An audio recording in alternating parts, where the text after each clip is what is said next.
क्या आप जानते हैं कि आपके अंतिम संस्कार के बाद आमतौर पर क्या होता है या क्या होगा? कुछ ही घंटों में रोने की आवाजें पूरी तरह से बंद हो जाएंगी। रिश्तेदारों के लिए खाना बनवाने और मंगवाने में जुट जाएगा पूरा परिवार। कुछ पुरुष सोने से पहले चाय की दुकान पर टहलने निकल जाएंगे।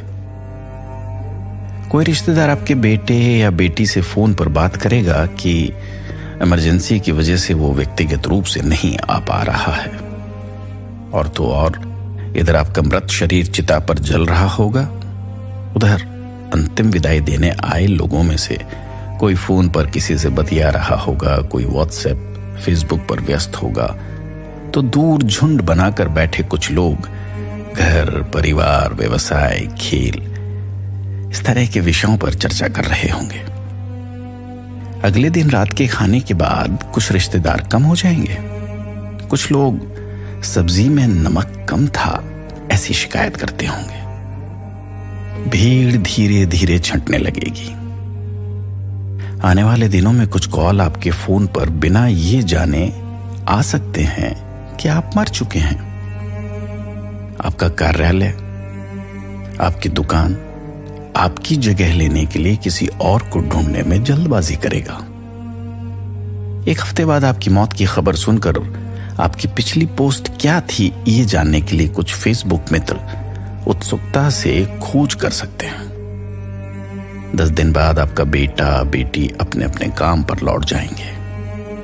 महीने के अंत तक आपका जीवन साथी कोई कॉमेडी शो देखकर हंसने लगेगा। सब जीवन सामान्य हो जाएगा। आपको इस दुनिया में आश्चर्यजनक गति से भुला दिया जाएगा।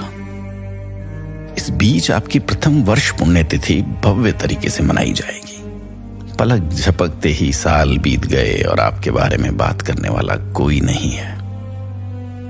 एक दिन बस पुरानी तस्वीरों को देखकर आपका बेहद करीबी आपको याद कर सकता है। लोग आपको आसानी से भूलने का इंतजार कर रहे हैं। फिर आप किसके लिए दौड़ रहे हैं और आप किसके लिए चिंतित हैं? क्या आप अपने घर, परिवार, रिश्तेदार को संतुष्ट करने के लिए जीवन जी रहे हैं? जिंदगी एक ही बार होती है जनाब, इसे जी भर के जी लीजिए और जितना हो सके इसके परम उद्देश्य के जितना निकट पहुंच सकते हैं पहुंचने की कोशिश कीजिए, यत्न कीजिए, प्रयास कीजिए। यही जीवन है, बस इतना ही जीवन है।